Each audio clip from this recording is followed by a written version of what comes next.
අයිබෝන් මගේ පුතාලා හැමෝටම ඉතා සාර්ථක ඉතා සතුටුදායක දවසක් අවසානයේ තමයි මේ වීඩියෝ එක අරන් එන්නේ. මගේ පුතාලා දන්නවා මේ පාර O level ලියන අපේ ආදරණීය දුවල පුතාලගේ ඉංග්‍රීසි විෂය අද පැවැත්වුණා.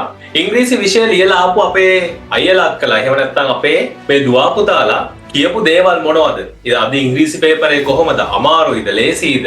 අමාරු ඒවා දාවේ ලේසි ඒවා දාවේ. කොහොමද උනේ කියලා එයාලගේ වචන වලින් අහලා බලන්න. ඔන්න පුතේ අපේ ක්ලාසස් ආපු මගේ පුතාලා කොහොමද ඉංග්‍රීසි පේපරේ කියලා මගේ පුතාලට දැන් බලා ගන්න පුළුවන් එයාලගේ වචනෙන්ම එයාලම යොපු ඒ සටහන් ටික. මගේ පුතාලත් අන්න ඒ වගේ රිසල්ට් එකකට යන්න ඕනේ අනිවාර්යෙන්. ඔයා කොයි ශ්‍රේණියක ඉන්න පුතෙක් වුණත් අන්න ඒ වගේ රිසල්ට් එකකට යන්න පුතේ විභාගෙට ලියලා ආපු ගමන් ආයි ප්‍රතිඵල එනකන් අමුතුවෙන් ඉන්න දෙයක් නැහැ. විභාගේ ලියලා ආපු ගමන් ඔයාට ඒ සාමාර්ථයක් සහතිකයි කියලා කියවෙන හොඳ ඇඩ්වාන්ස් හොඳ ක්වොලිටි ඉංග්‍රීසි එකක් ඉගෙනගෙන ඉදිරියට ලස්සනට ඔයාගේ අනාගතය හදා ගන්න ඕන පුතේ. මොකද ඉංග්‍රීසි කියන්නේ ජාත්‍යන්තර භාෂාවක්.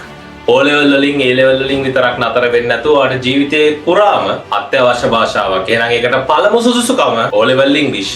O level English අකුර ඒ අකුරකින්ම ඉවර කරමු මගේ පුතේ. එහෙනම් ඔන්න ෆීඩ්බැක් ටික බලාගෙන යමු.